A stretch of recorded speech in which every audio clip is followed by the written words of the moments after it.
Studio Talk Show.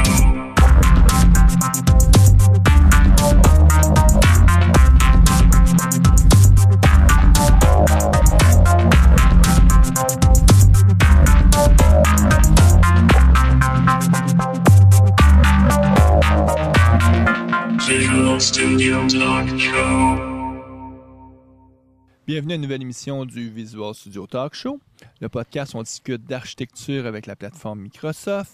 Je m'appelle Mario Cardinal et je suis accompagné de Guy Barrette. Hey, salut Mario, comment vas-tu? Je vais très bien, Guy. Hey, on est à l'extérieur. On est sur mon patio parce qu'on enregistre aujourd'hui avec quelqu'un qui demeure sur la Rive-Sud. Moi aussi, je demeure sur la Rive-Sud de Montréal. Oui, dans un charmant quartier ouvrier, là, ici, sur la Rive-Sud de Montréal. Tu te moques de moi. Mais tout ça pour dire que plutôt que de forcer tout le monde à se déplacer, venir au centre-ville de Montréal, qui n'est pas toujours évident, mais là, c'était plus simple de se rencontrer sur la Rive-Sud. C'est agréable, là. On En est plus. l'été, l'extérieur comme ça. Il fait chaud, là. C'est humide. C'est le mois Ouais. de juillet. Le mois de juillet à Montréal. Des fois, les gens, ils s'en rendent pas compte. Ils pensent que Montréal, c'est froid. On a des températures l'été. Si vous êtes en France et vous nous écoutez, non, il fait pas moins 20 au mois de juillet ici. Il fait plus... 32, puis avec le taux d'humidité, pour après comme 38, 39 aujourd'hui. Là, il y a plus Ouais. tout à l'heure. Ouais. Moi, aujourd'hui, j'étais au Startup Festival, qui est une conférence internationale qui est à Montréal pour les startups, donc les entreprises en démarrage. Puis c'est le fun parce que c'est à peu près 1500, 2000 personnes qui sont à Montréal, qui viennent de partout, principalement New York puis San Francisco. C'est les deux grandes zones en Amérique où est-ce qu'il y a beaucoup de démarrage de compagnies puis d'investisseurs de capital de risque, ces choses-là. Puis je participais à un atelier sur justement les Lean Startups, donc c'était pas mal intéressant. Outre, puis après ça, je suis passé chercher mon ami Guy à au son travail. centre-ville. Ouais. Ah, j'ai une anecdote pour vous autres. Aujourd'hui, je reçois un email de Amazon.com. Puis ça arrive à l'occasion, tu sais, qu'ils nous envoient un email très spécialisé en disant tel livre, ça devrait t'intéresser. Une recommandation pour toi. Puis, tu sais, des fois, ils vont dire, tu sais, c'est la fête des mères, la fête des pères, donc c'est plus générique, mais Ou des fois, c'est selon tes achats précédents. Hein? c'est en plein ça. Donc, Donc, si t'achètes, par exemple, moi, j'achète des livres, soit, sur Azure, mettons.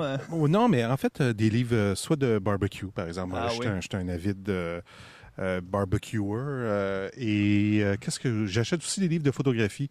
Fait que là, tu reçois une liste. Là, on te recommande tel livre, par exemple, parce que tu as déjà acheté ça. Donc, moi, j'achète des livres en informatique, forcément, Ouais. puis beaucoup associés au domaine agilité, puis de se lancer beaucoup sur le nez. Laisse-moi deviner. Eh oui, c'était mon livre à moi qu'on me recommandait d'acheter. Mais c'est quand même, ça m'a fait un petit vlog en disant « Hey, wow, on me recommande d'acheter mon livre. » Puis là, j'ai eu la confirmation par Amazon que là, la date officielle où le livre va être disponible est plus le 18 août, mais plus début août. Donc, je pense que c'est rendu le 6 ou 7 août. Ah où? Parce que moi, la semaine dernière, j'ai fini ma dernière révision. Là, ils te donnent la dernière, là, tu vérifies tout, puis là, tu donnes ton stamp en disant « Oui, moi, je l'approuve. » Après ça, depuis là, ils sont dans les derniers. Les autres sont dans les dernières affaires qu'ils font là, pour imprimer, tout ça, avant de pouvoir dire oui, on est prêt à le vendre. Puis... Et tu vas maintenant pouvoir faire la grande vie, t'acheter une Ferrari, voyager. Non, pas vraiment. Parce que c'est ça qu'on parlait dans l'auto. On n'écrit pas un livre pour faire de l'argent. On écrit un livre parce qu'on a envie de partager quelque chose avec les gens. Mais au total, ça, je disais, je vais faire peut-être. La première édition, ils vont éditer 1000 livres. Donc, je fais 2 $ par livre. Si jamais ils se vendraient les 1000, ce qui n'est pas sûr, parce qu'ils vont peut-être juste en vendre 100 ou 200 copies, mais tu sais, ça me ferait un gros 2000 $. Puis j'ai mis... Divisé par le nombre d'heures que J'ai mis t'as. plus que 2000 heures sur ce livre-là. Donc, c'est pas à ce taux-là. Mettons, je ne facturerais pas un $1 quand je travaille. Mais on écrit un livre parce qu'on a envie de partager de la connaissance. Puis on veut juste amener notre petit effort dans la connaissance globale. Puis, Et c'est une carte de visite qui est tellement importante. C'est sûr que ça l'aide, là. En tout cas, ça démontre que tu es un expert crédible. Aujourd'hui, notre invité, c'est Alexandre Brisebois. Bonjour, Hey, Alexandre. Salut. Ça va bien? Oui, Oui. un tout nouveau MVP. Ben oui, hein, tu as eu une belle nouvelle le 1er juillet dans ton courrier. Absolument. Pour la première fois, en juillet 2013, je suis MVP Windows Azure, un des 4 au Canada. Ouais. Donc, avec Guy, Hey, on c'est est deux à vraiment, Montréal. Oui, deux à Montréal. C'est une super opportunité pour pouvoir. Puis il y en a combien à peu près au grand grandeur de la planète? Il n'y en a pas 50, 100 peut-être? Je te dirais que il y a un an, il y en avait moins. Mais depuis à peu près un an, ils ont rajouté beaucoup d'MVP de type infrastructure à cause du focus de infrastructure as a service que Azure a en particulier. Donc, il y a beaucoup de nouveaux MVP là, qui sont... On s'entend, toi, Alexandre, c'est pas pour la partie infrastructure, parce que dans l'âme, tu étais originalement un développeur, un programmeur, un informaticien. Là. C'est ça ton premier métier. Oui, absolument. Moi, c'est vraiment au niveau de tout ce qu'on appelle PaaS, qui est Platform as a Service, où on déploie des applications distribuées et qui est vraiment simple au niveau du scalability, où est-ce qu'on peut rajouter des nœuds facilement, les enlever, jouer avec les ressources, vraiment tirer le maximum de Windows Azure en termes d'efficacité et de coût. Mais c'est vraiment un gros sujet à aborder. Puis c'est pas le sujet aujourd'hui. Un jour, on fera probablement des émissions plus avancées sur Azure, puis on fera peut-être l'occasion de te réinviter. Mais aujourd'hui, on va parler de construire un API avec REST. Alexandre, bon, je disais que tu étais un informaticien dans l'âme à la base. Tu fais beaucoup plus maintenant du travail d'architecture. Tu continues quand même à coder. Tu travailles chez Run Server. Absolument. Depuis quelques années maintenant. Donc, tout nouveau MVP Azure, impliqué dans la communauté ici à Montréal, la communauté.net principalement. Donc, oui, absolument. C'est comme ça, c'est là que moi, la première fois que je t'ai rencontré, je pense. Oui, ça fait quelques années, en fait. Les premières fois, c'était avant que je parte à Paris en 2008. Puis, j'ai eu un petit moment où j'étais pas à Montréal, à environ 2 ans et demi. Puis, je suis revenu en 2010. Puis en 2010, je me suis vraiment impliqué beaucoup plus. Ça, tu es allé travailler à Paris pendant 2 ans de temps. Hein? Oui, absolument. C'est une expérience que je recommande à n'importe qui veut sortir du Québec, mais qui n'a pas nécessairement envie d'apprendre l'anglais ou qui cherche des nouvelles aventures.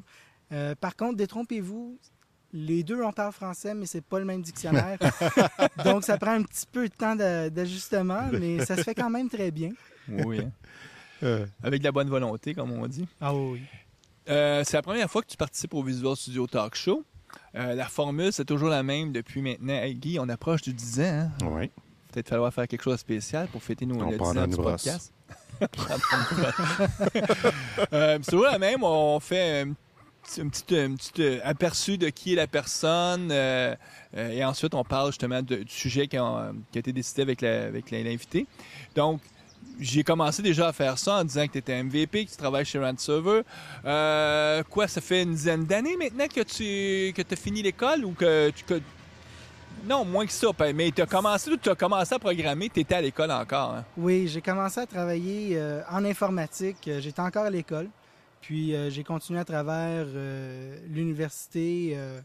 Puis jusqu'à présent, j'ai jamais arrêté. La petite histoire, c'est que tu as créé ta compagnie puis tu faisais des sites web parce que c'était quoi? On était à la fin des années 2000, début des années 2000? Oui, c'est ça. Je faisais principalement du ASP.NET, la première version. Classique, là? Non, la première version ASP.NET. Oui, OK, c'est vrai. Il n'est pas si vieux que ça. Là. C'est vrai, il y a eu ASP avant, j'ai oublié J'ai eu ça. énormément de chance. J'ai jamais fait l'ASP classique et je ne veux pas y toucher. Ah, t'as pas connu Visual Interdev? J'en ai entendu parler. Oh. Donc, puis là, tu faisais des contrats en même temps que tu étais à l'université. Oui, j'ai toujours fait des petits contrats ici et là. J'ai eu énormément de projets personnels que j'ai poussés pour essayer d'apprendre la technologie le plus possible. Je me suis occupé aussi de forums, des groupes sur la technologie .NET dans les tout débuts. Puis, avec le temps, j'ai reculé un petit peu de tout ça. J'ai essayé de me reconcentrer sur mes efforts, savoir un petit peu plus où est-ce que je voulais aller. Puis, comme tu disais tantôt, c'est plus vers l'architecture, mais toujours en gardant un pied du côté du développement. Travailler beaucoup à aider les équipes à monter en niveau, aller chercher des nouvelles compétences, aller apprendre un petit peu les nouvelles tendances. Par exemple, leur apporter REST, parce qu'il y a beaucoup d'entreprises qui utilisent encore WCF, qui n'est pas une mauvaise technologie, mais qui répond peut-être pas toujours à nos besoins. Puis, au fur et à mesure que j'avançais, je me suis intéressé à Windows Azure. Puis maintenant, je suis vraiment à fond dans Windows Azure, comme on peut voir dans mon blog régulièrement. Tu disais que beaucoup d'entreprises utilisent encore WCF. Dans le mode SOAP, dans le mode, qu'on pourrait dire, original, parce qu'on est capable aujourd'hui de faire du REST avec WCF aussi. Effectivement, oui. Donc, C'est ce qu'on va discuter, tout j'imagine. à fait. C'est un des chemins possibles, mais j'imagine que tu vas peut-être nous expliquer qu'il y a des chemins plus simples maintenant. Écoute, je pense que ça fait le tour de qui tu es. Donc aujourd'hui, on parle de construire un API REST. REST veut dire... REST, c'est Representational State Transfer. Donc, c'est un long mot qui...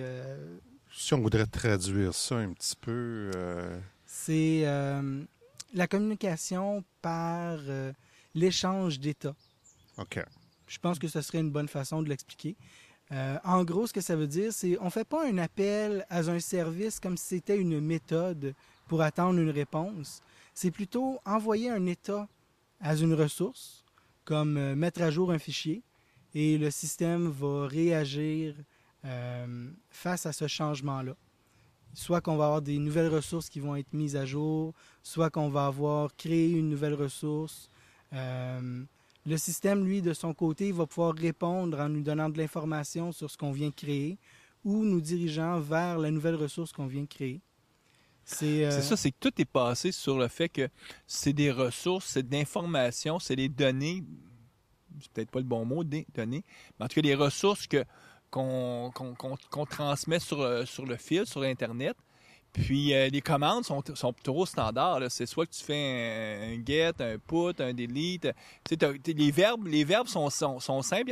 Il y en a 4. Je pense qu'il y en a 6. Il y en a 6, mais c'est vrai. Ils ne sont pas toujours utilisés parce qu'il y a aussi le head qui est vraiment pour aller chercher le metadata.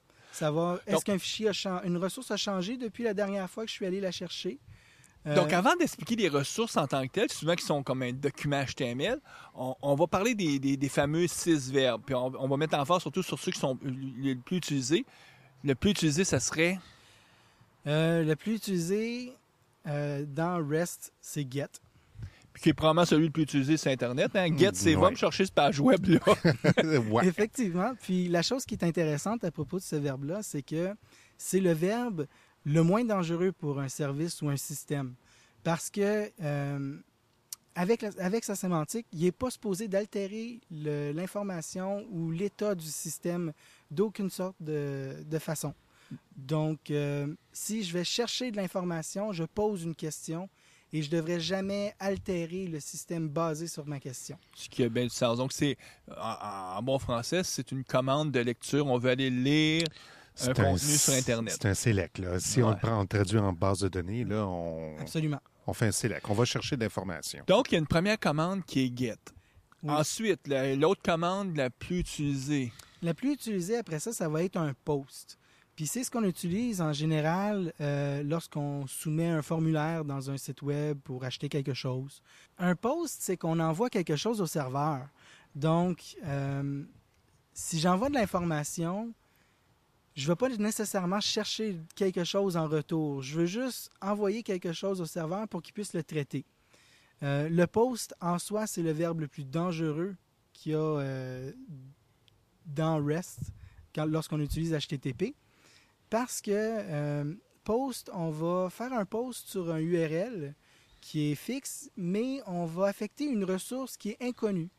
Donc, on ne sait pas nécessairement le URL de la ressource qu'on va changer. Peut-être qu'on va en créer une. Peut-être qu'on va affecter plus qu'une ressource. Donc, c'est vraiment le plus imprévisible. Donc, c'est un peu comme quand sur une base de données, quand on fait des updates ou des creates. Oui, c'est un peu comme un update, mais sans where, ou avec un where un petit peu nébuleux. Puis, pour ceux qui se connaissent bien le web, quand on remplit un formulaire puis qu'on fait Submit, ça l'envoie une commande post sur Internet, en tout cas habituellement. Habituellement, oui. Ouais. Donc, ça va changer le contenu des ressources qui sont sur le serveur. Ça peut changer le contenu, ça peut en créer, ça peut bonifier une panoplie de ressources. Ça veut dire que tu n'es pas nécessairement en train d'affecter une seule ressource sur le serveur. L'impact de cet appel-là n'est pas vraiment défini. Puis c'est difficile prévoir ou comprendre qu'est-ce qui va se passer sans la faire. C'était l'idée de ce protocole-là. C'est-à-dire, ben écoute, tu pourras changer de quoi, puis ça sera, tu décides ce que tu veux changer, parce qu'on ne voulait pas non plus limiter. On disait juste, il existe une commande post qui sert justement à créer ou à mettre à jour du contenu. Donc, on a dit qu'il y avait la commande get pour aller lire, la commande post pour mettre à jour. Quelles sont les autres commandes possibles? Il y a aussi la commande put. La commande put, c'est un peu comme un post, mais avec un peu plus de contrôle. Ah. Donc, lorsque je parle d'un put, je vais avoir un URL, puis je vais faire un put. Je vais aussi envoyer du contenu au serveur, sauf que le contenu, par convention, devrait être stocké au URL que j'ai envoyé. Donc, c'est vraiment comme une commande, l'équivalent d'une commande create. Oui. On crée un contenu. C'est un create ou update à l'adresse que j'ai spécifiée. Ah, donc si le contenu existait déjà, puis je donne cette adresse-là dans ma commande put, il va faire une mise à jour par-dessus. C'est ça. Ah, OK. C'est ça. Mais là, tu as un contrôle parce que tu es sûr que c'est la ressource URL sur laquelle tu pointes, en tout cas que tu as fait la demande, qui va être mise à jour et aucun autre type de ressource. Effectivement. Lorsqu'on fait un post pour créer une nouvelle ressource, par exemple, la convention, c'est de retourner le URL de la nouvelle ressource qui a été créée. Avec la commande post, puis avec la commande put. On n'a pas besoin parce qu'on a déjà l'adresse. On a déjà, oui. Donc, tout ce que ça retourne, finalement, c'est ton code 200 là, du protocole HTTP pour te dire. 200 ou 201 pour dire created. Puis, je pense qu'on va revenir peut-être au code de statut HTTP. Mm-hmm. Mais ça, c'est intéressant de comprendre, c'est qu'il y a des commandes et les réponses, finalement, on n'a pas décidé de définir tout un langage de réponse parce qu'on s'est dit on va s'appuyer sur le protocole HTTP, sur ce qui existe déjà dans donc, l'Internet tel qu'il a été bâti. Donc, on a dit qu'il y avait get, post, put. Ensuite, on a delete. Delete. Qui fait exactement ce que ça dit. Donc, est-ce que c'est la même chose qu'un put? C'est-à-dire que le URL sur lequel tu pointes, c'est lui qui est délité? Oui, absolument. Donc, c'est comme un put, mais là, dans ce cas-là, on détruit la ressource. C'est ça. Donc, il y a quelque chose d'important de dire à ce moment-ci à propos des verbes qu'on a vus. Des 4 verbes qu'on a vus, il y en a un seul qui peut être caché sur des serveurs, sur de l'infrastructure de réseau, qui peut enlever du load un petit peu du serveur. Mm-hmm. Puis ça, ce verbe-là, c'est « get ». Puis c'est built-in dans nos infrastructures pour être capable de le faire, pour être capable de faire vivre l'Internet d'aujourd'hui. Je pense que sans caching, sans toute l'infrastructure qu'il y a derrière Get, on n'aurait peut-être pas les performances qu'on a aujourd'hui. Le caching, comme je dis, il se fait à tous les niveaux. Autant au niveau du browser que du switch, du routeur, un cache server, les infrastructures du web même. On ne s'en rend pas compte, mais mettons quand on prend notre engin de recherche préféré, je vais nommer Google pour ne pas le nommer, puis que je tape, mettons, le mot test, parce que je veux chercher le mot test, ben Microsoft, pas Microsoft, mais Google, ils commenceront pas à commencer à lancer une recherche. Souvent, ce que je m'en rends même pas compte, mais je vais frapper un serveur Google qui est le plus proche de moi, qui, lui, est une cache de quelque chose qui a été déjà fait ailleurs puis qui est propagé à grandeur de la planète. Donc, si la même personne fait la même recherche test, mais qui est en France, puis moi, je suis au Québec, on ne parlera peut-être probablement pas au même serveur. On ne sait pas. Tout ce qu'on sait, nous autres, c'est qu'on est en train de faire une requête à Google. Et grosso modo, tout ça, c'est possible parce que le temps de réponse est rapide parce qu'on a ce caching-là. Si on n'aurait pas le caching, ça serait l'enfer aujourd'hui, l'Internet. Ah, j'en suis sûr. C'est certain que Google a un petit peu plus que juste du cache conventionnel comme on connaît parce qu'il y a beaucoup d'intelligence en arrière. Mais ils doivent matcher quelque chose le plus près possible de notre propre profil ou quelque chose comme ça. Mais à ce niveau-là, oui, effectivement, on a vraiment besoin du caching à tous les niveaux. C'est la grande force d'utiliser un protocole basé sur l'Internet comme REST, c'est qu'on n'a pas réinventé toute cette infrastructure-là. Elle est déjà là, elle est déjà connue. Tout le monde dans les entreprises savent comment mettre en place un serveur web et utilisent déjà toutes les capacités de caching parce que c'est déjà mis en place depuis plusieurs années. Oui, oui. Il y a une chose, par contre, qui est super importante de soulever face à ça, c'est que REST, c'est pas nécessairement obligatoire d'être en HTTP. REST, ça peut être avec d'autres sortes de protocoles. En général, on prend HTTP parce que c'est un protocole qui répond très bien à ses besoins. Puis, c'est vraiment le standard qu'on voit à travers l'industrie. En général, REST, c'est des contrats, des commandes prédéfinies. C'est un pattern qu'on va utiliser pour interroger puis interagir avec des ressources. C'est ça. Donc, c'est pas... REST est indépendant d'HTTP. Des fois, les gens pensent que ça fait partie comme du protocole HTTP. Non, c'est deux choses puis qui pourraient vivre et qui vivent indépendamment. Donc. Ah oui, absolument. Par contre, vu que ça fonctionne sur HTTP, ben, JavaScript peut interagir directement. Oui, ça l'ouvre énormément de portes. Lorsqu'on travaille avec des services REST, contrairement à d'autres technologies, c'est que la technologie, elle est connue par la majorité des devices qu'on a aujourd'hui, nos téléphones, les iPods, les iPads, nos ordinateurs, sont tous capables de faire une requête HTTP en général. Donc, ils sont tous capables. Ouais. Ça, je pense qu'on peut affirmer ça, puis quasiment dire que ceci n'est pas une hypothèse, mais que c'est un fait. donc, ce que ça fait, c'est que ça rend la facilité pour avoir de l'accessibilité pour nos services. Ça rend aussi... ça l'ouvre vraiment notre service de façon qui était un petit peu difficile à faire avant. Par exemple, si j'utilise WCF, j'ai énormément de différents bindings qui me permettent de me brancher de plein de différentes façons à mes services. Il y en a même un pour faire du REST. Par contre, des fois, c'est un petit peu lourd parce que WCF, c'est une chose qui a été construite pour répondre à beaucoup de besoins. En entreprise, c'était supposé être la solution pour les architectures basées sur les services. Et la lourdeur de la configuration et de l'exécution d'un service comme ça a souvent fait en sorte que le monde a cherché quelque chose de plus léger un petit peu. Puis si je peux rajouter là-dessus, le pourquoi principal, c'est le fait que dans le WCF standard avec SOAP, en tout cas, si tu voulais mettre en place du caching, il fallait tout que tu le construises de bout en bout. Tandis que dès qu'on se met à utiliser des choses comme REST, ça vient gratuitement, dans le sens que c'était déjà là. Ça, c'était un des arguments massus pour tasser les approches à la SOAP. Mais c'est ça, tu parles de SOAP. Là. SOAP, on remonte un petit peu plus loin que WCF. Mais ça fonctionne sur le protocole HTTP, là, sur le port 80, tout ça. Absolument, sauf que ça utilise le verbe post pour toutes les requêtes. C'est ça. Donc, il n'y a absolument rien qui est cacheable par défaut. OK. Comme Mario dit, il faut tout bâtir nous-mêmes. C'est des méthodes que tu appelles. C'est des méthodes qu'on appelle, mais c'est plus du RPC, c'est du Remote Procedure Call. Ça.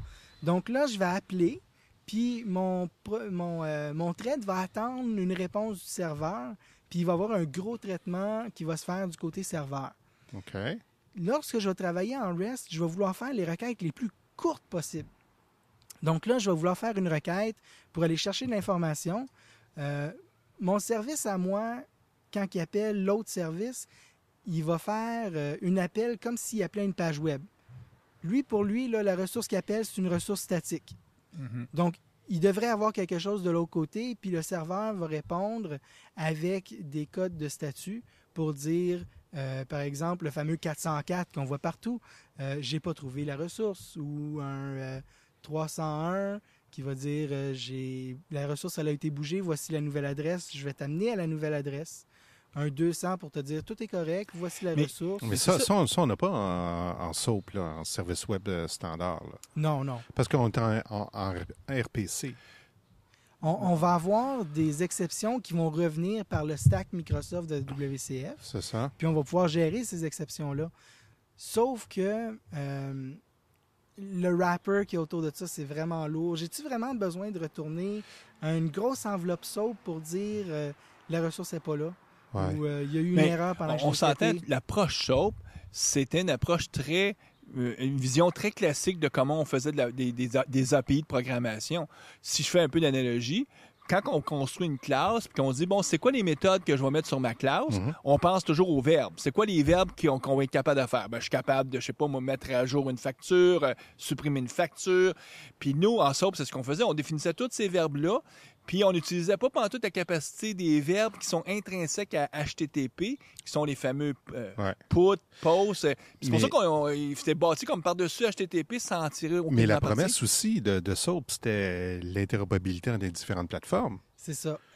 qui s'est avérée Ça s'est pas vraiment produit comme ça. pas du tout.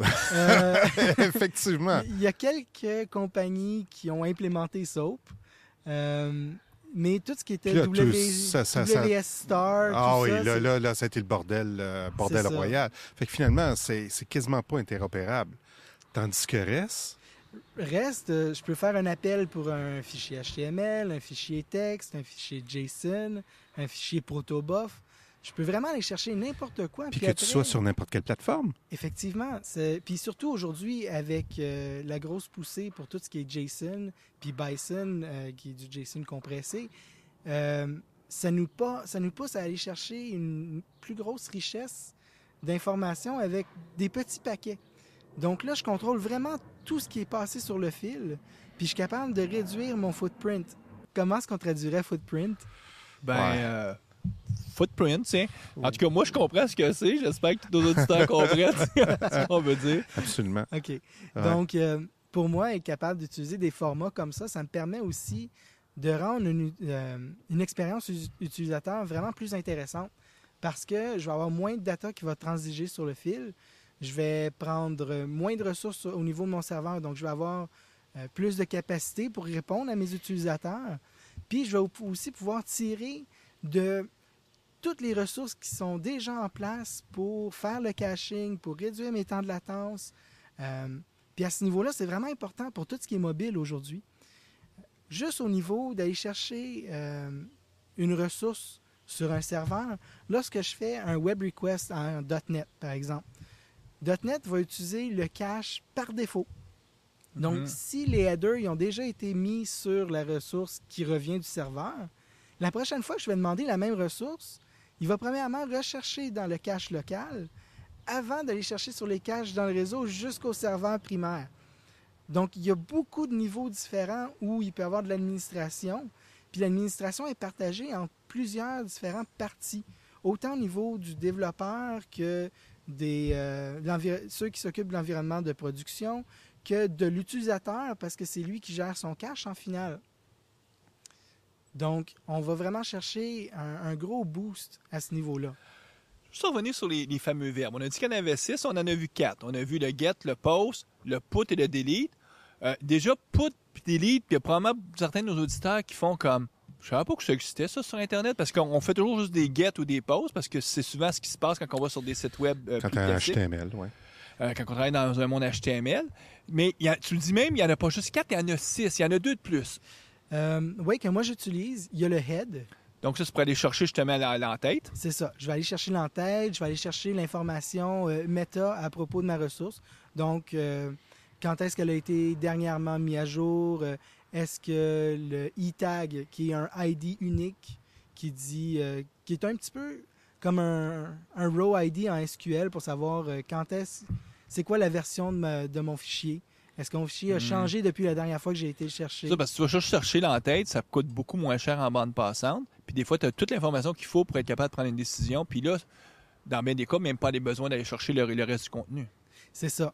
Puis si, par exemple, si j'ai une application qui fait un appel à un service continuellement pour savoir est-ce que j'ai des nouveaux messages, bien, si je suis capable d'aller lire ma ressource puis de savoir que ma ressource, elle n'a pas changé depuis la dernière fois que j'ai été le chercher, j'ai pas besoin de retélécharger les 100 derniers messages que j'ai lus parce que j'en ai pas de nouveaux. Mm-hmm. Donc, pour l'utilisateur, c'est quasi instantané. Puis, en général, un utilisateur heureux va continuer à utiliser notre application. Puis, c'est important, ça, parce que, mettons, si tu es sur un device mobile, on a beau dire la bande passante puis l'Internet est accessible, mais on est toujours limité, en tout cas, que ce soit juste le forfait qu'on paye à la fin du mois. Si ton application, elle utilise moins de bande passante parce qu'elle est intelligente et elle va chercher juste l'entête pour vérifier justement s'il y a des nouveaux messages qui attendent, bien, c'est juste, à la fin, c'est que ton application va te coûter beaucoup moins cher à rouler sur une base hebdomadaire. Là. Oui, surtout lorsqu'on est dans le cloud, parce que toutes les transactions qu'on fait, tout le data qu'on va chercher du cloud vers les devices, on doit payer tout ça. Il n'y a rien de gratuit. Il n'y a hein. rien de gratuit. Puis c'est la personne qui hoste le service ou le producteur, dans le fond, du service qui doit payer ces choses-là. OK, ça ne coûte pas super cher, sauf que si mon utilisateur, à l'au bout, il télécharge des fichiers de 10 MB à chaque fois qu'il se connecte sur mon service, il va rapidement prendre toute sa bande passante qu'il a le droit d'utiliser dans son mois. Mais en plus de ça, il va arrêter d'utiliser l'application, le mot va se passer. Ça peut vraiment être un échec. Oui, effectivement. Mhm.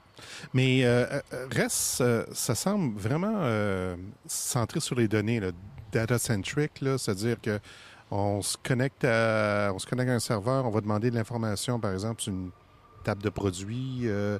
On va traiter cette information-là, on va la présenter, par exemple, en HTML, dans un browser, dans une application. On va avoir, je sais pas, on va bâtir une liste, on va poster. Ça a l'air vraiment centré sur les données. Est-ce que je me trompe? C'est effectivement, c'est centré sur l'état d'une ressource. Donc, lorsque je vais chercher une ressource, j'ai un état. Une ressource étant, par exemple. Un fichier... Un fichier JSON, par exemple. JSON, Un fichier JSON CSV. étant. Plus précisément, concrètement, par exemple, si on a un catalogue de produits, puis je peux faire des commandes. OK.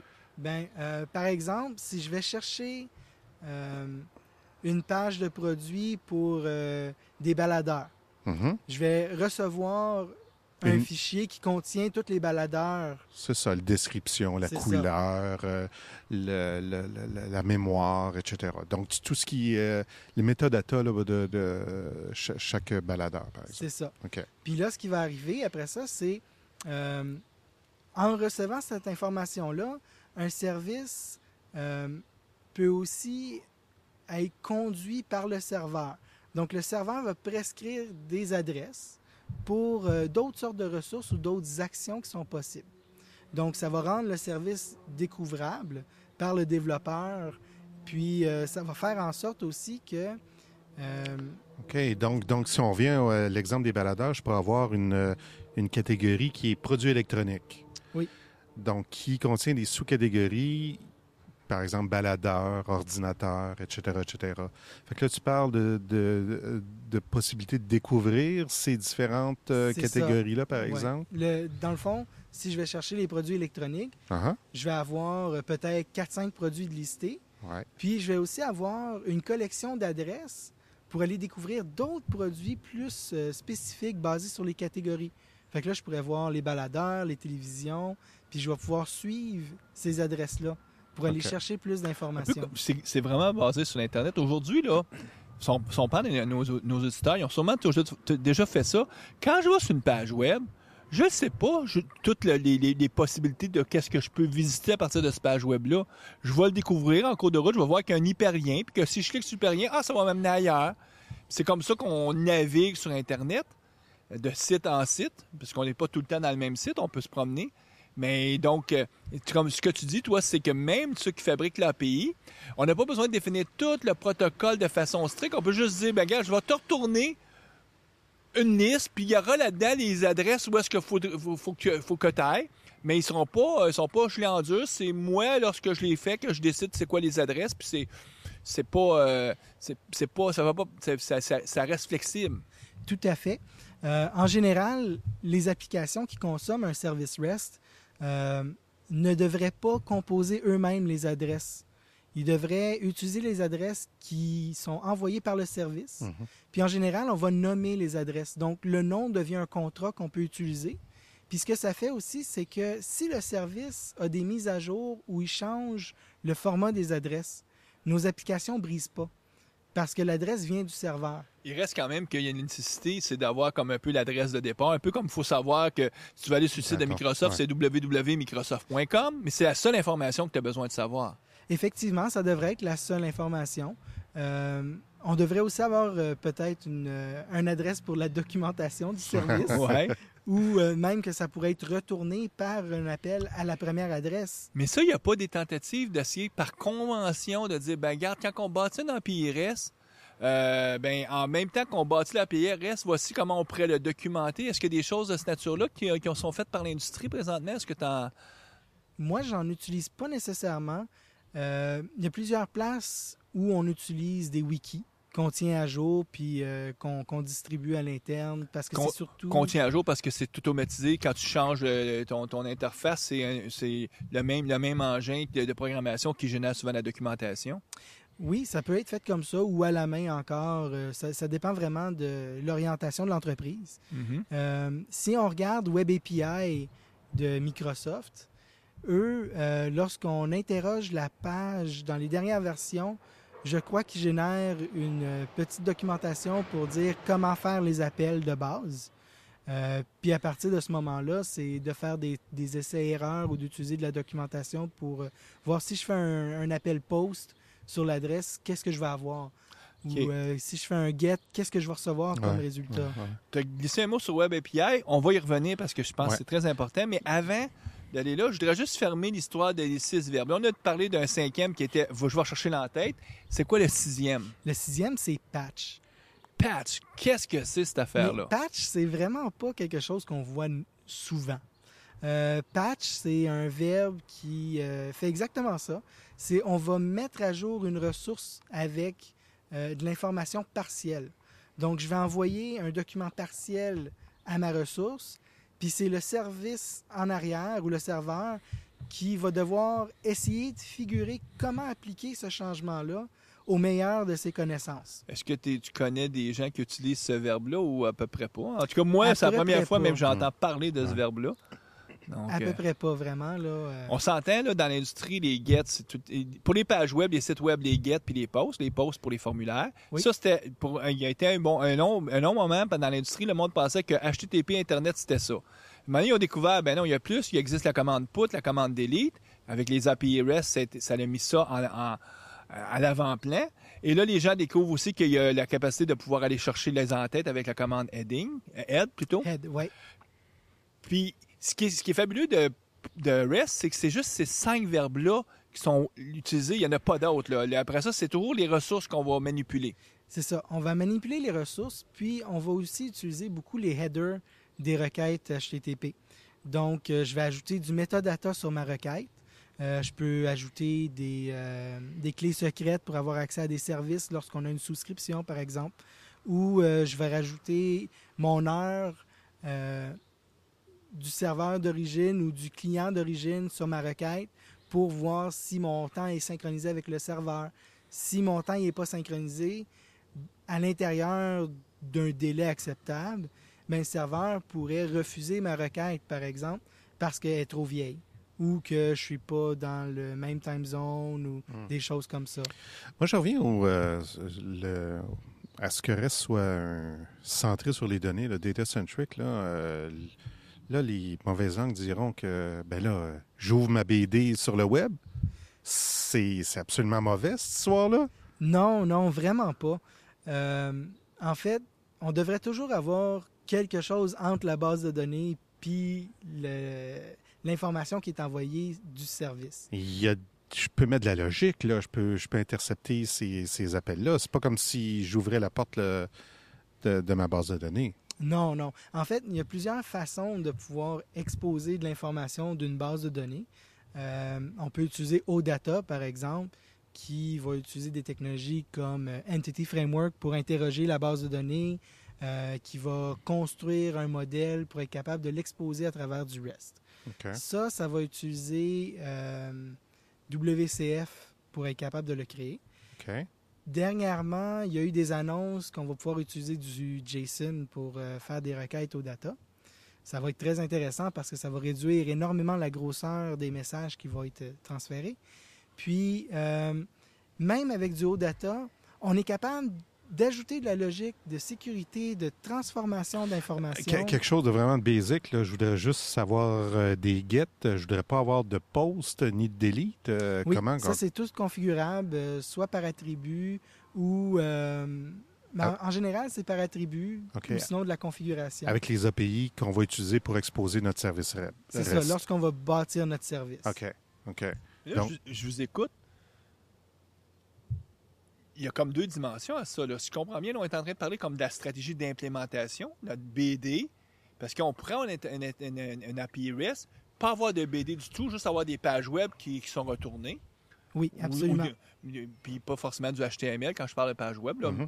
une page qui retourne un JSON ou une page qui retourne un fichier XML parce qu'on pourrait aussi transporter du XML. Oui, beaucoup. Les gens le font pas parce que c'est trop lourd, le XML. En tout cas, ça prend trop de bande passante. C'est pour ça que JSON est favorisé. Mais là, quand votre question, vous, c'était plus, quand tu implémentes, on réinvente pas la technologie. On dit, ben regarde, on va utiliser une BD, puis en vrai, tu prends un produit comme SQL Server, c'est très facile de publier notre BD sur un API REST et de pouvoir mettre les liens de sécurité ou les règles de sécurité qu'on veut bien y mettre. C'est ça que tu es en train d'expliquer. Oui, c'est ça. Un service, ça utilise des sessions. Pareil comme si on est sur une page HTML ou ASP.NET. Donc, je peux facilement gérer les sécurités puis filtrer l'information visible pour l'extérieur. Dépendamment de la personne qui vient faire la requête, je vais pouvoir lui donner toute l'information ou juste quelques noms ou quelques items. Donc, tu as nommé quelques API ou quelques technologies qui permettent d'exposer ou de créer des services REST. On peut peut-être faire la liste, évidemment avec les technologies Microsoft. Oui, avec les technologies Microsoft, il y a OData qui est utilisé beaucoup. Ça fait plusieurs années, je pense aussi. Hein? Oui, on est rendu à quelques versions maintenant. Ouais. J'ai pas la version exacte en tête, mais on commence à avoir de plus en plus de choses à travers NuGet pour augmenter l'offre à travers le framework. OData. Oui, pour OK. OData. OK. Pour ceux qui font du Silverlight, il y a RIA Services, qui est un petit peu comme un Entity Framework qui est du côté client et du côté serveur, puis qui nous permet de faire des requêtes link sur notre data. Et puis, l'information est exposée via REST ou... Ça, par contre, je sais pas. OK. Il faudrait le valider. Mais c'est une façon d'être capable d'aller chercher l'information de la base de données. OK. On a Web API, qui est, à mon avis, la solution à prendre. Ça, c'est tout nouveau, tout beau, là. C'est Oui. dans les technologies, là. C'est arrivé il n'y a pas longtemps. Quand même déjà 6 mois, je pense, à peu près. Ben non, plus que ça. Là. Plus que Ouais, ça, ouais, même plus que un ça. an. Parce qu'avant, on avait WCF, Oui. qui, à un moment donné, pouvait exposer du REST. WCF aussi le fait. On a du RESTful qui est Ouais. possible d'être utilisé. Mais la chose qui me dérange, c'est lorsqu'on fait du REST avec WCF, faut travailler fort pour être capable d'enlever les namespaces au niveau du XML. Puis des choses comme ça. Faut vraiment. Ouais. Il y a beaucoup de travail pour être capable de le faire fonctionner On comme peut quasiment veut. dire que ça a été... pas que ça a été patché, là, mais on a forcé quelque chose dans un modèle qui... C'est sûr que Microsoft voulait pas démolir ce qui était WCF. Donc, eux, WCF, il y avait beaucoup de choses qui sont en surplus que REST n'a pas besoin. Puis là, nous, il faut, avec des custom attributes, nous dire enlève-moi ça, enlève-moi ça, enlève-moi ça. Puis c'est ça qui était un peu la lourdeur d'utiliser WCF. Puis c'est ce qui a Ouais. donné un Web API, là. qui a donné la naissance de Web API, où est-ce qu'on s'est dit, regarde, on va y aller au chemin le plus court. Puis en plus, on s'est attaché avec le framework ASP.NET MVC, Ouais. qui est maintenant la façon Parce standard. qu'originalement, Web API, ça provenait de l'équipe de WCF, hein, je pense. Ça, je sais vraiment pas. Il y avait un autre nom avant là, qui avait WCF quelque chose. En tout cas, je me souviens pas exactement. Là. OK. Puis, Non, je sais vraiment c'était pour pas. régler justement le problème que le fichier de config, tout ça, tous les pas nécessairement les problèmes, mais toute la lourdeur que WCF traînait avec lui, là, Web API, l'a pas. Mais il ne faut pas induire le monde en erreur. WCF a vraiment sa place aussi. Pour des choses très spécifiques. Si je veux communiquer en binaire, par exemple, ou des choses comme ça, je vais encore prendre WCF demain matin par-dessus tout. C'est une technologie qui a toujours sa place. Là. Effectivement. Ouais. Moi, où je vais prendre Web API, c'est vraiment où est-ce que je vais être capable de rendre mon data accessible par n'importe quelle plateforme. Donc, faciliter la vie du monde qui utilise du Java ou les personnes qui vont travailler avec du Objective-C, même en .NET. Je peux même consommer mon service à partir d'un site web en JavaScript. Mm-hmm. Donc, les opportunités sont vraiment grandes. Puis ça nous permet de vraiment mettre beaucoup d'efforts sur notre service pour suivre des standards, pour rendre notre service prévisible. Ce que je veux dire par prévisible, c'est lorsque je fais un appel à une adresse, je m'attends à avoir une réponse dans un certain format. Puis que cette constance-là soit à travers le service au complet. Ça facilite beaucoup la vie pour tous les développeurs. Est-ce que... confirme-moi quelque chose, Alexandre. On parle beaucoup depuis tout à l'heure de différents acronymes. Je veux juste être sûr que j'y comprends bien. Est-ce qu'on s'entend que le chemin pour y aller par WCF ou y aller par Web API, ça, c'est tout le code qu'il faut mettre pour avoir un site web. Parce qu'un service REST, c'est un site web donc, il faut que ça prenne une adresse URL où est-ce qu'on est capable d'aller frapper. Puis c'est souvent c'est un des deux choix qu'on doit faire. Est-ce qu'on le fait en WCF ou est-ce qu'on le fait en Web API? Effectivement, mais c'est pas nécessairement un site web. Parce que on peut exposer des services à partir d'une multitude de différents... Je me suis mal exprimé. Ce que je veux dire, c'est il y a un URL quelque part, donc ça prend un engin web qui te retourne un contenu. HTTP, un contenu. C'est ça, exactement. Donc, ça, c'est la façon de faire l'engin qui retourne le contenu. Après ça, il y a comment tu vas définir ton contenu qui est retourné par ton API REST. Et là, grosso modo, tu pourrais retourner juste du plain XML. Oui. Tu pourrais retourner du JSON, qui est une autre façon de définir l'information. Et quand on embarque dans les approches à la JSON, quand on embarque justement avec des approches qui sont basées sur je vais définir mon information, bien là, il y a un standard qui a été développé ces dernières années qui est OData pour représenter l'information. Est-ce que je me trompe ici? Oui, Microsoft pousse très fort sur OData. Il y a odata.org, si je me trompe Mais pas. OData, ça sert à représenter le contenu qui est envoyé, finalement, ça sert à représenter les ressources qui sont transportées. C'est un contrat pour être capable de communiquer. Donc, je vais pouvoir faire des requêtes à travers OData, puis à travers des paramètres sur mon adresse, je vais pouvoir filtrer l'information qui va m'être retournée par le service. Mais c'est toujours au niveau ressources parce que OData ne redéfinit pas que tu vas avoir des verbes. Il dit juste les verbes sont toujours les mêmes verbes de base qu'on a dans REST qui sont... Est-ce qu'on peut dire que OData bonifie REST un peu en ajoutant des éléments qui ne sont pas nécessairement inclus dans REST, comme par exemple les filtres, des choses comme ça? C'est une bonne question. Parce que moi, je le vois comme ça un petit peu, là. C'est que REST, il y a des éléments qui manquent là, vraiment pour que ça soit... pour qu'on puisse, par exemple, filtrer. Là. Mais REST, il ne faut pas se le cacher. Dans tous les cas, il faut l'implémenter nous-mêmes, toute cette logique-là. Ouais. Donc, OData, c'est une implémentation d'accès aux données utilisant REST. Ouais.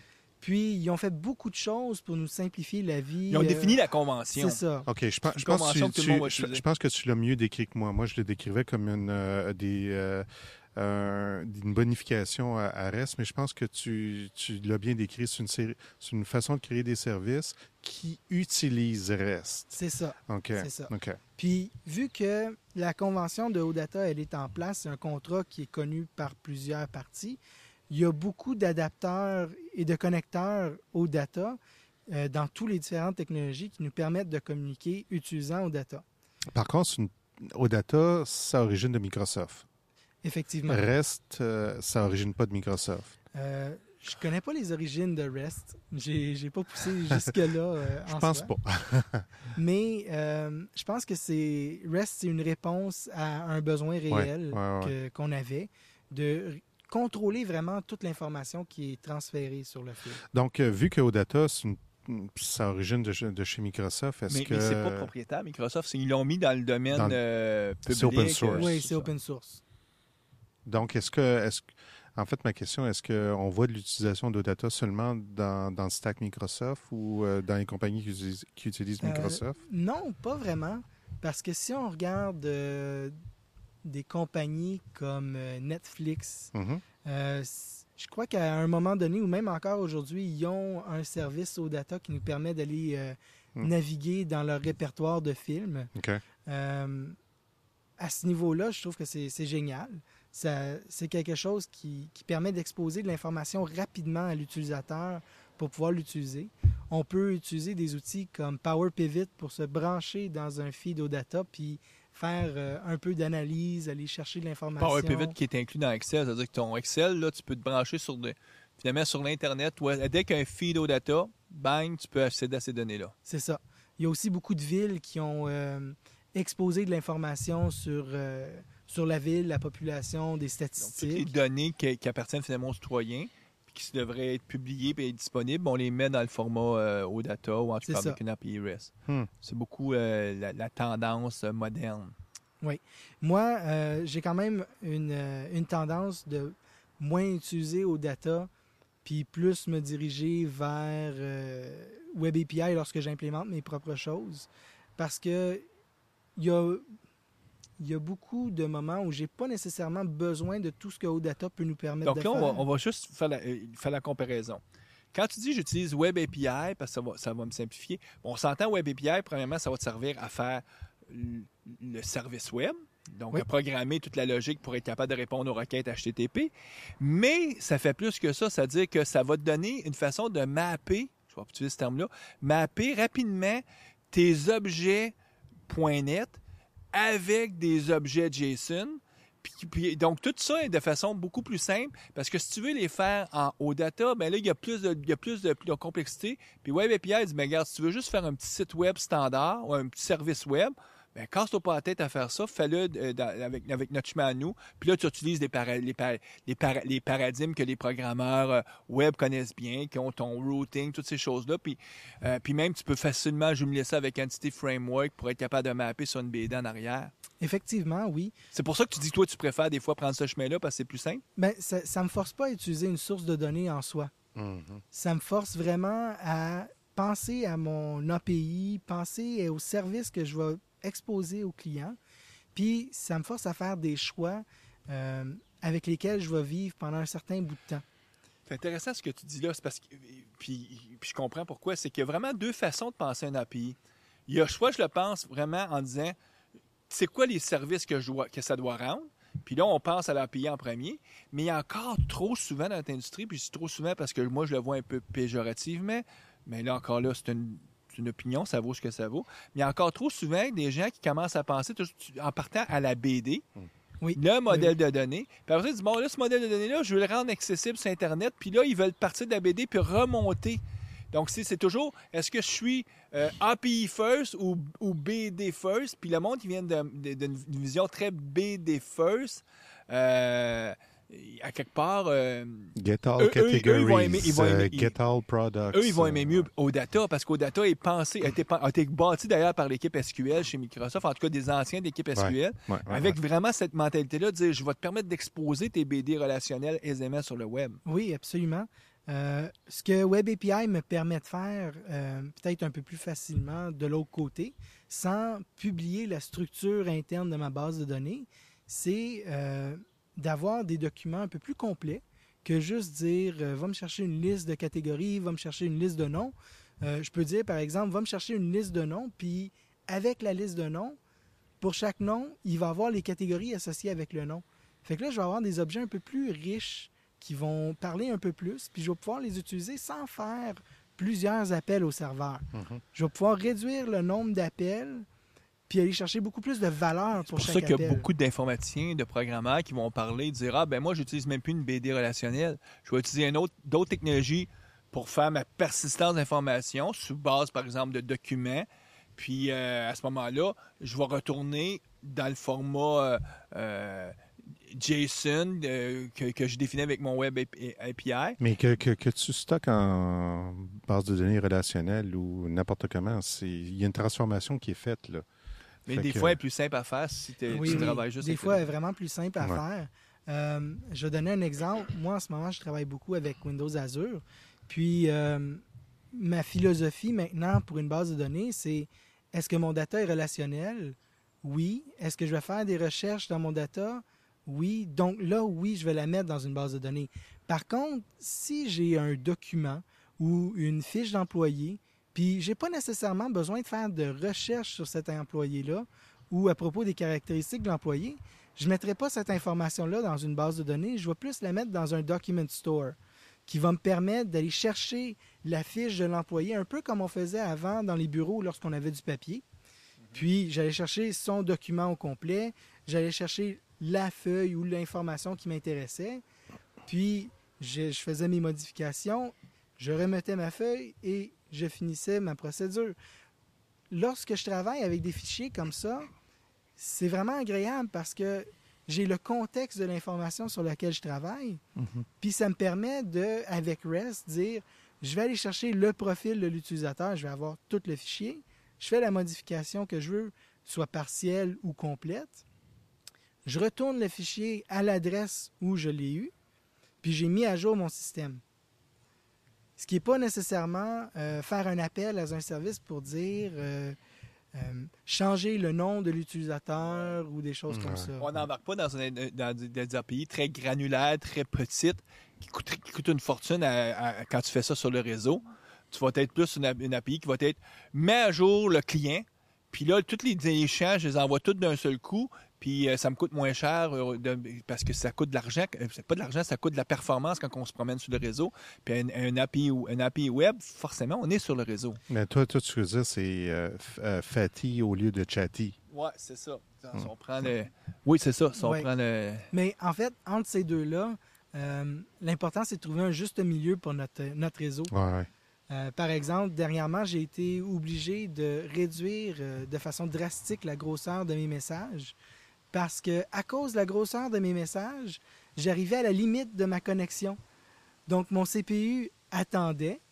Il roulait peut-être à 32 %, puis il attendait juste la communication réseau. Donc, je perdais énormément de performance et de potentiel pour l'argent que je payais pour mes ressources. Ouais.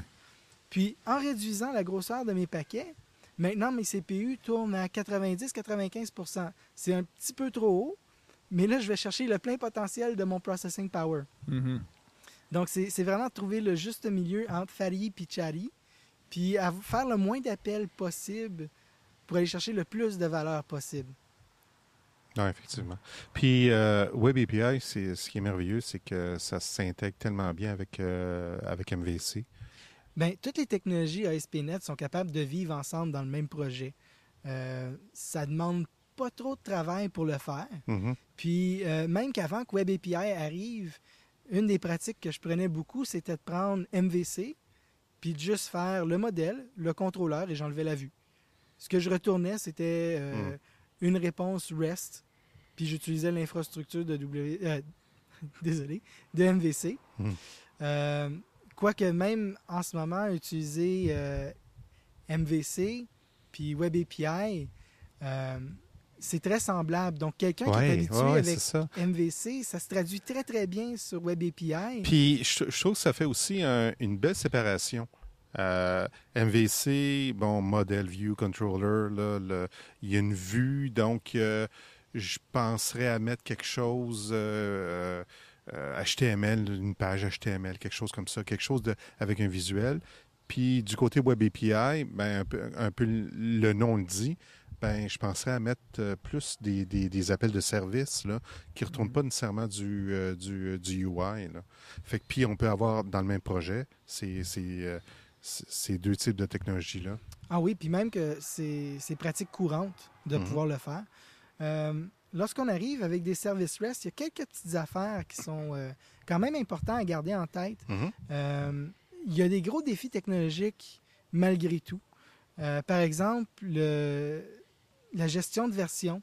Il n'y a pas nécessairement de façon prescrite d'y arriver, mais il faut quand même se pencher sur la question. Soit on utilise des headers pour dire on va accepter telle version, ou traite le data qui vient en XML ou en JSON avec telle version du service. Ça, on peut soit aller dans les deux, on va le dire, notre numéro de version, ou on va changer les URL pour vraiment avoir deux services complètement distincts. Absolument, oui. Puis en général, lorsqu'on veut changer la signature d'un service, dans le fond, un URL, de façon drastique, ajouter ou enlever des paramètres, moi, je recommande fortement de créer un nouveau endpoint, un nouveau service, puis d'afficher l'ancien comme étant du legacy qui va arrêter de fonctionner dans une période X. pour amener les développeurs à migrer avec vous au fur et à mesure que vous développez vos services. Une chose qui est aussi très importante, on a beaucoup de chance parce qu'une adresse, ça nous permet de nous exprimer. Un peu comme lorsqu'on code, si on nomme bien nos adresses, les adresses vont dire exactement ce qu'elles font. Ça nous permet de communiquer avec le développeur, puis ça nous permet de naviguer facilement à travers le service. Donc, on n'a pas nécessairement besoin d'autant de documentation parce que le service s'auto-documente un petit peu en même temps. Il est aussi super important de retourner les codes d'erreur ou les codes HTTP. C'est ça, la gestion d'erreurs dans un API REST, elle se fait à travers les codes HTTP. Oui, oui. Elle se fait pas en décidant « je vais te retourner un autre document REST qui te dit qu'est-ce qu'elle est OK ». Tu le retournes avec les codes HTTP. C'est ça.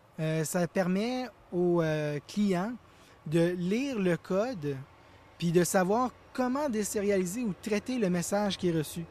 Si on n'a pas le code et qu'on soit toujours OK 200, va toujours falloir que je désérialise une première fois pour voir c'est quoi mon message. Mm-hmm. Une fois que je sais c'est quoi mon message, bon, mais maintenant, il va falloir que je le désérialise dans le bon format ou dans le bon objet. Une fois que j'ai fait ça, il faut que je découvre c'est quoi ma stratégie pour gérer cet objet-là puis travailler avec. Ça fait beaucoup de manipulations qui ne sont pas nécessaires. Puis en JavaScript, c'est tellement naturel de fonctionner avec les codes de retour. Oui, oui, absolument. Fait que c'est... le pays est c'est fait quand même en quelque chose que conséquence. beaucoup les gens, en tout cas les gens sont peu familiers parce qu'ils veulent gérer ils veulent faire leur propre... Ils sont habitués quand ils font un API de penser... ils sont probablement habitués de penser un API en termes de verbes, puis après ça en termes de c'est quoi mes codes d'erreur. Puis là, ils veulent tout faire ça pour leur dire non, regarde, les verbes, ils sont précanés. Il y en a 4, il y en a 5 avec les heads. Puis après ça, les codes d'erreur, ils sont tous définis. Et donc, focus sur définir tes ressources. C'est ça qui est le fondamental d'un API REST. C'est ça qui est difficile pour les gens parce que c'est très nouveau pour beaucoup de monde. Bien, Mario, c'est vraiment changer la façon qu'on pense à propos d'un service. Parce que, oui, effectivement, la structure de la ressource, c'est super important. Mais lorsqu'on commence à utiliser des choses comme JSON, par exemple, c'est un format qui est un petit peu plus flexible au niveau de la désérialisation puis qui nous permet de jouer avec ça, d'enlever puis de rajouter des propriétés sans que l'application qui consomme notre ressource, elle brise. Mhm. Ils vont peut-être omettre la propriété à la sérialisation ou désérialisation. Il va peut-être avoir des valeurs par défaut qui vont être utilisées, mais ça nous permet de faire évoluer notre service de façon déconnectée un petit peu. Parce que si j'utilise WCF, lorsque je publie un WSDL, WSDL, il va falloir que je redéploie mon application en général qui l'utilise. Donc, tu es fortement couplé. Oui. Puis quand le serveur brise le client, on a un très gros problème.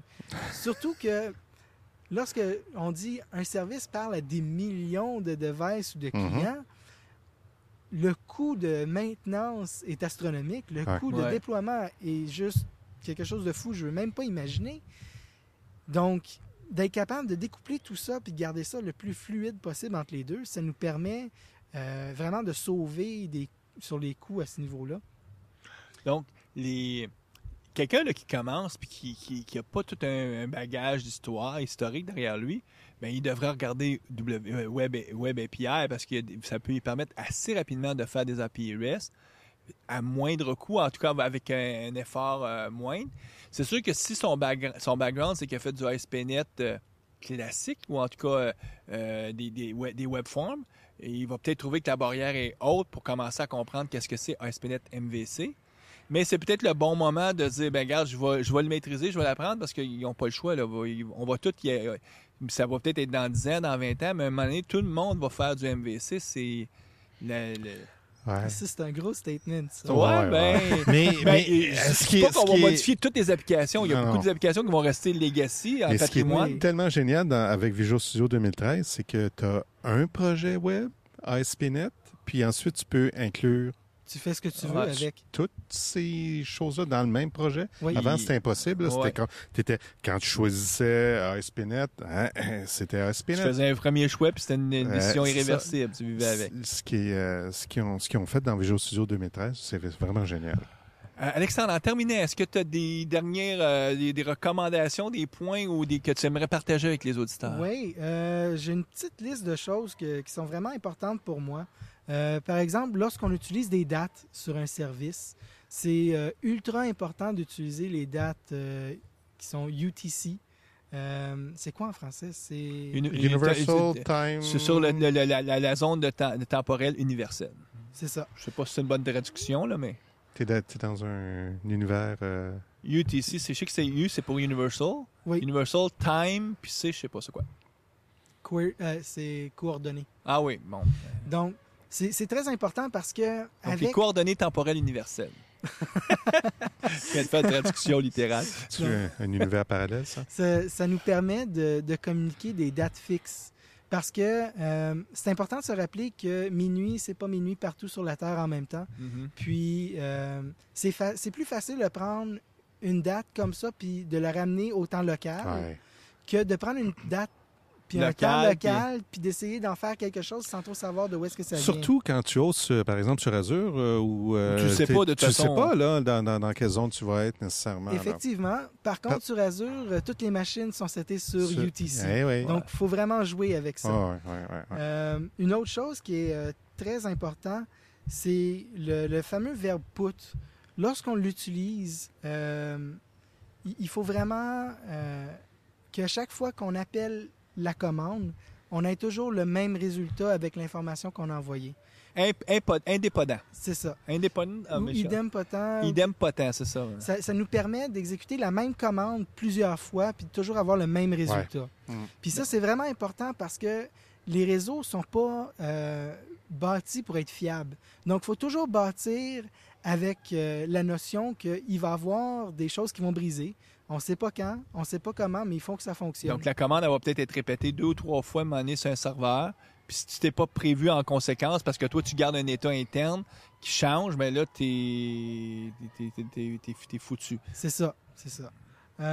Une autre chose qui est très importante, c'est depuis le début, on parle de l'importance de la grosseur des paquets qui sont renvoyés du serveur. Ouais. Donc, si vous êtes capable, retournez uniquement l'information nécessaire. Ajoutez pas tout le profil d'une personne avec les 10 ans d'historique. L'application n'a peut-être pas besoin, puis elle saura peut-être pas quoi en faire non plus. Mhm. Donc, sauvez un peu sur le bandwidth, puis réduisez les paquets. Retournez uniquement ce qui est nécessaire. Vous allez avoir aussi des utilisateurs beaucoup plus heureux à tous les niveaux. Une chose aussi qui est super importante, c'est lorsqu'on fait des appels à un service, par exemple à une base de données pour aller chercher une liste de produits, c'est bien d'implémenter de la pagination au niveau du service même, que ce ne soit pas l'application qui aille à la faire. Puis ça va faire en sorte que si je vais chercher les 100 premiers produits, pendant que j'affiche les 100 premiers produits, je suis capable de partir puis aller chercher les 100 prochains. Ouais. Donc, l'utilisateur, il va avoir une sorte de performance perçue. Lui, il va dire « Wow, ça va super vite! » Mais en fait, c'est quand même synchrone en arrière. On fait juste aller chercher un petit peu moins d'informations à la fois. Mhm. Puis le serveur, il travaille moins fort aussi. Donc, il peut répondre à beaucoup plus de monde. On a parlé aussi du style du service. Chaque personne qui va implémenter un service va le faire de façon très différente, unique à leur savoir, à leur bagage. C'est juste important que même s'il y a 10 personnes qui travaillent sur l'élaboration d'un service, il faut avoir le même feeling, le même style à travers le service. Ou une constance. Un peu comme quand on code. Les bonnes pratiques pour créer un service REST ressemblent énormément aux bonnes pratiques pour écrire du code propre. Donc, lorsqu'on publie une interface, il faut la respecter, puis il faut la maintenir. Changer quelque chose qui est déjà publié, ça va briser tout le monde qui l'utilise. Donc, c'est un faux pas. C'est mieux publier une nouvelle interface ou une nouvelle version. Il faut vraiment limiter les régressions de notre service au maximum parce que on va mettre à jour des services peut-être en intégration en continu ou des choses comme ça. Puis, lorsqu'on change un service, les applications ne changeront pas vraiment à la même vitesse. Il faut que les applications continuent à fonctionner même si le service a changé en arrière. Les changements peuvent être fondamentaux. On peut passer d'une base de données à une base de données documentaire. l'utilisateur ne devrait même pas le savoir parce qu'il parle à une ressource qu'il pense qui est statique. Pour eux, la ressource n'est même pas supposée être dynamique. On appelle quelque chose par son nom, puis on est toujours supposé de recevoir quelque chose de cette adresse-là. Puis, je sais que c'est vraiment des choses qui sont... c'est peut-être un rêve, parler comme ça, de dire qu'il faut vraiment mettre beaucoup d'efforts, puis documenter nos choses, faire des tests unitaires ou des tests d'intégration.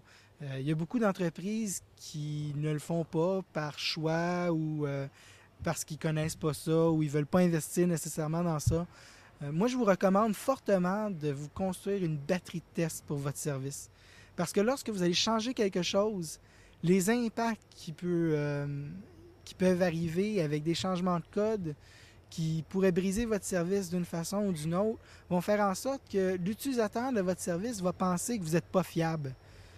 Une fois que vous n'êtes pas fiable une fois, la première fois que vous n'êtes pas fiable, ça fait en sorte que l'utilisateur va se poser la question, je devrais-tu continuer à utiliser le service? Y a-t-il des alternatives? Je vais aller voir ailleurs. Puis le service, dans le fond, il ne sera plus utilisé en bout de ligne. Le monde va passer par ailleurs. Donc, la persistance, la consistance, la facilité, il faut être prévisible, il faut que ça réponde vite. C'est toutes des choses qui sont tellement importantes. Donc, gardez un œil sur toute la performance de votre service. Même, faites-le tester par d'autres. Demandez, est-ce que tu comprends le service? Est-ce qu'il y a quelque chose qui est ambigu? Si c'est le cas, changez tout de suite le nom dès le début. Communiquez le plus possible parce que c'est ce qui va faire en sorte que l'utilisateur va trouver son expérience agréable. Je vais juste faire un petit parallèle en dernière note. Moi, j'utilise les API de Windows Azure depuis plus d'1 an et demi maintenant à temps plein. Puis, c'est une des interfaces que je trouve les plus agréables à travailler parce qu'elle est riche. L'information, elle est là. C'est facile de travailler avec. Puis la documentation, elle est là. C'est la même chose avec Web API. Si vous voulez commencer à l'utiliser, il y a énormément de tutoriels. Il y a énormément de vidéos et de blogs qui vont vous aider à rapidement apprendre tout ce que ça vous prend pour y arriver. Moi, je vous recommande fortement de prendre une journée, faire le tour. Même qu'une journée, c'est énorme. Vous allez sûrement trouver vos réponses en une moitié d'une journée. C'est ça, la barre, en tout cas, la courbe d'apprentissage n'est pas si élevée que ça. Non, il y a énormément de magie parce qu'on croit beaucoup en la convention par-dessus la configuration maintenant. Ça fait en sorte qu'il y a beaucoup de choses qui sont beaucoup plus faciles à mettre en place. Puis lorsqu'on veut sortir un petit peu des sentiers battus, on va configurer nos choses. Tout est là pour vraiment nous permettre d'avoir un succès avec notre service. Bien, Alexandre, on te remercie. Oui, ça fait un bon tour. On fait la pause et on revient avec les actualités.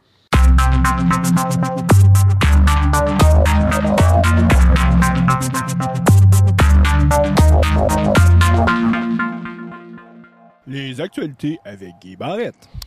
Il y a une conférence dernièrement, la conférence Build qui a eu lieu aux États-Unis. Oui, fin du mois de juin. Oui, beaucoup d'annonces. La première chose, l'OS, Windows 8.1. Oui, bon, j'imagine, Alexandre, Guy, vous l'avez essayé? Non. Non, oui, toi, tu l'as il est pas sur essayé? ma tablette ici, toi, qui est avec moi aujourd'hui. Non, Je vous dirais que c'est un beau pas vers l'avant. Ouais. J'aime beaucoup ce qu'ils ont fait. Il y a encore un petit peu de travail à faire d'ici le release, mais je vous recommande fortement de l'essayer. Là, on parle de release, c'est quand même assez rapide. Là. J'ai vu sur Internet, là, on parle de fin août. les manufacturiers vont l'avoir fin août, donc il va être disponible en tout cas pour les développeurs aussi à la même époque. Ouais. Puis Microsoft fait aussi déjà des updates assez régulièrement pour Windows 8.1. Moi, ce que je trouve intéressant dans Windows 8.1, bon, on sait, il y a toute la polémique autour du fameux bouton démarrer et tout, là. Mais bon, on s'entend, ça, c'est quand même... oui, c'est important, mais comme Microsoft propose, je pense que ça va être assez suffisant.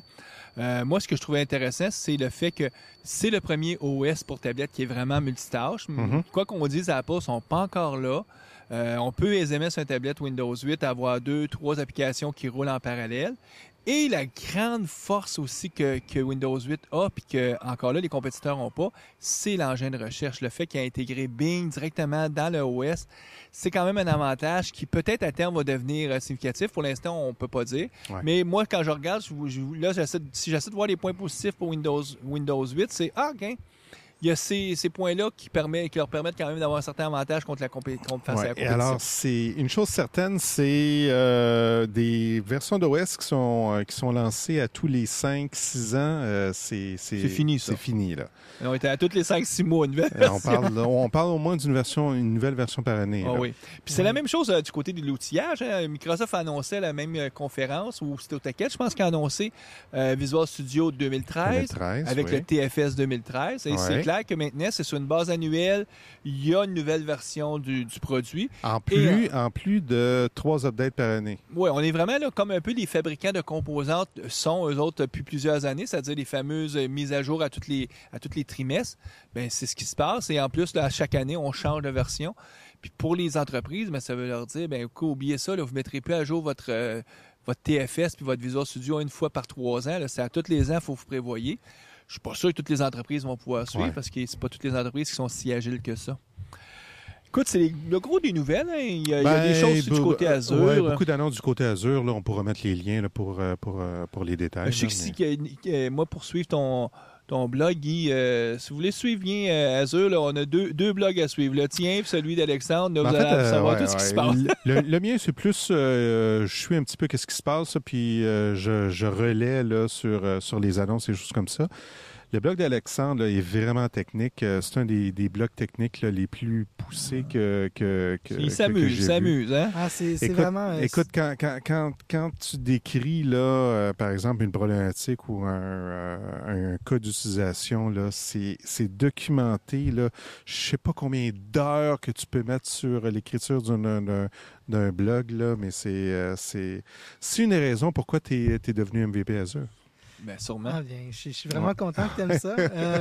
Comme je voulais dire, c'est suivez-moi sur mon blog parce que c'est vraiment me suivre à travers mes folies puis mes petites aventures que j'ai. Tu décris bien toi aussi parce que on n'a pas été en détail sur le type de projet que tu fais, mais c'est assez challengeant. Puis tu pousses la plateforme Azure là, assez loin. Donc, c'est un peu ton retour d'expérience que tu publies sur ton blog aussi. Ah oui, absolument. J'essaie vraiment de découvrir un peu les limites, qu'est-ce que je peux faire, avec quelle sorte d'argent. Dans le fond aussi, je vais aussi parler beaucoup d'argent sur mon blog, sur qu'est-ce que ça coûte, pourquoi. C'est super important parce que les gens parlent du cloud, mais il y a un aspect monétaire qui est super important. Puis toi, tu l'inclus dans tes blogs, dans tes commentaires. Bien, absolument. Merci, messieurs. Oui. Nous, on va souhaiter bonne programmation à nos auditeurs. Ouais. On est au mois de juillet, c'est la période, en tout cas, on va partir en vacances bientôt, mais on va quand même faire une émission au mois d'août, comme on fait toujours. On est à peu près sur un rythme d'une émission par mois. Prochaine émission, je n'ai pas la confirmation encore, mais je pense qu'on va parler de SharePoint. Donc, en tout cas, on laisse ça en suspens, mais on essaie de préparer une bonne émission. Puis en plus, une nouvelle année, comme on fait toujours, là, avec des sujets, on va essayer de choisir les sujets les plus intéressants possibles. Bonne programmation. Merci, au revoir.